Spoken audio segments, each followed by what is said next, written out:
दोस्तों, अगर आप बाज़ार में अपना पैसा इन्वेस्ट करना चाहते हैं तो अभी जुड़े एंजल ब्रोकिंग के साथ में, क्योंकि यहाँ आपको मिलती है एक अच्छी एडवाइस और भरोसेमंद सर्विस, और यहाँ अकाउंट ओपन करना भी है बिल्कुल फ्री ऑफ कॉस्ट। तो आज ही जुड़े एंजल ब्रोकिंग के साथ में। अकाउंट ओपनिंग लिंक डिस्क्रिप्शन में है।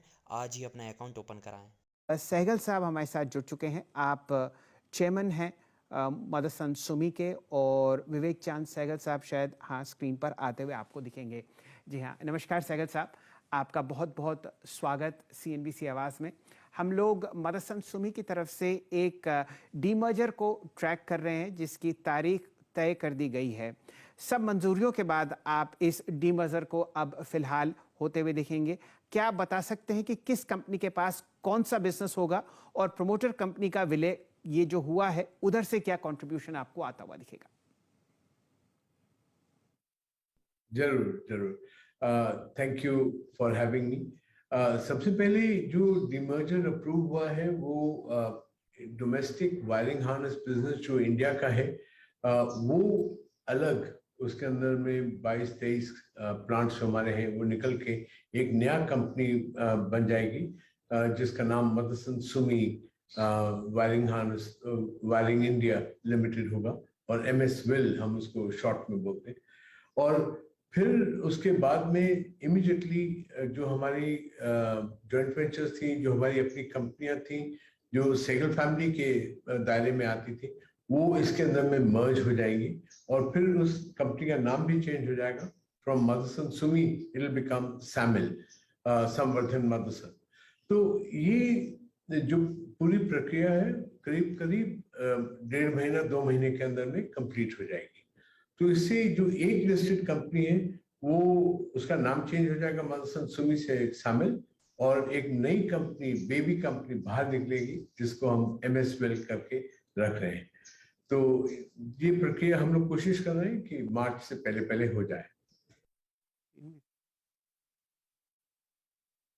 सर, ये एग्जैक्टली जो वायरिंग और हार्नेस बिजनेस है जो डीमर्जर्स के बाद अगर आप देखें अलग होगा बिजनेस, इसकी लिस्टिंग कब तक होगी? कुछ टाइम फ्रेम देना चाहेंगे आप एग्जैक्टली?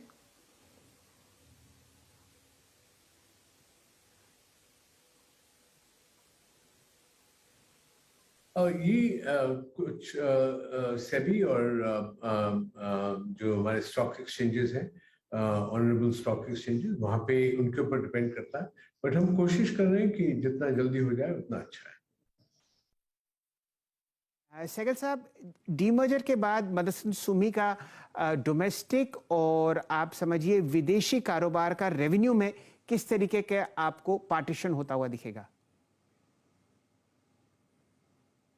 नहीं, देखिए, हम लोगों ने एक प्रेजेंटेशन जो है अपने वेबसाइट www.motherson.com के अंदर में अपलोड किया हुआ है।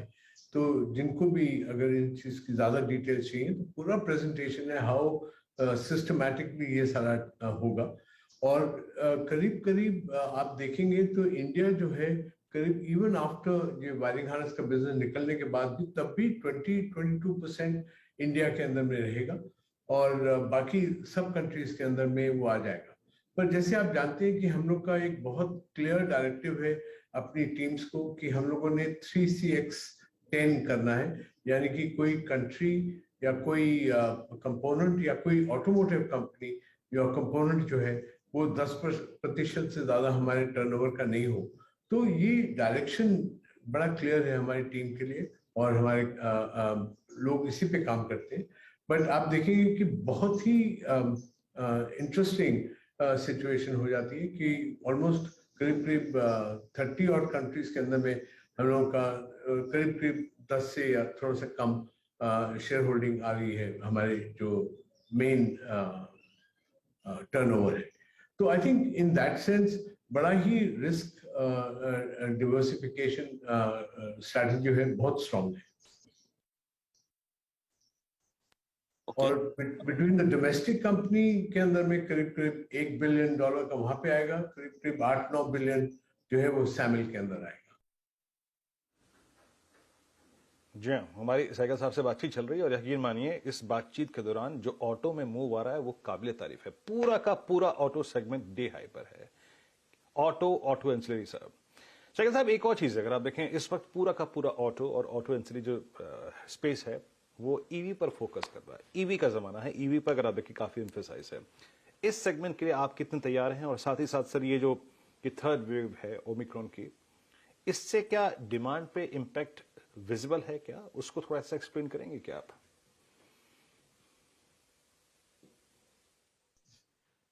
I think what is important is कि इसके अंदर में भी कुछ हम लोग स्ट्रॉन्ग बाहर निकलेंगे, क्योंकि इससे जो वैल्यूएशंस वगैरह हैं वो काफी नॉर्मलाइज हो गई, और कस्टमर के पास में इतनी ऑप्शंस है, पर तब भी वो हमारे को कह रहे हैं कि आप इसको लीजिए, आप इसको सॉल्व करिए या वो।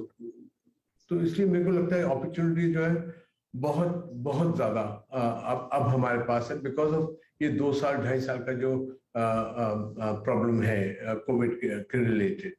बट आई थिंक आगे 2-2.5 साल जो हमारे बचे हैं इस 5 साल के प्लान में, हम लोग का क्लियर टारगेट है $36 बिलियन में हमको जाना है, और वहां हम देख रहे हैं कि अपॉर्चुनिटीज बहुत है। There are lot of opportunities and they are customer directed, जो कि हमारे को बहुत ही प्रिय है। हमारे को बहुत अच्छा लगता है जब कस्टमर हमारे को कहता है कि इस एसेट को खरीदे। तो कमिंग 3, 6, 8 महीने 9 महीने में आप देखिएगा बहुत सारी एक्विजिशन जो हमारी होंगी वो कस्टमर डायरेक्टेड है, और वो हम उसको कर पाएंगे, बिकॉज रिसेंटली थर्ड वेव आप कह रहे हैं, पर मेरे हिसाब से जो स्ट्रेंथ नहीं है इतनी जो ओमिक्रॉन या जो भी दूसरे वेरिएंट्स हैं। तो मेरे को लगता है कि द वर्ल्ड विल एक्सेप्ट कि भैया let the life go on, इसको चलने दीजिए, और जो भी है हम लोग को इसको डट के मुकाबला करना है, पर अपनी जो लाइफ है उसको चलने दीजिए, मेरे को ये लगता है। जी सहगल साहब, बहुत बहुत शुक्रिया आपका। और हम सबसे ज़्यादा आपने ज़िंदगी देखी है और ये ज़िंदगी चलती रहेगी। ओमाइक्रॉन जो है उसका इतना असर ना सिर्फ अर्थव्यवस्था पर और ना हमारी ज़िंदगी पर आता हुआ दिख रहा है। इन्हीं उम्मीदों के साथ आपका बहुत बहुत शुक्रिया, और मैं उम्मीद करता हूँ ये जो डीमर्जर आपने करते हुए देखे हैं ये सारे शेयर होल्डर्स के लिए बहुत ही अच्छी तरीके से काम करता दिखेगा।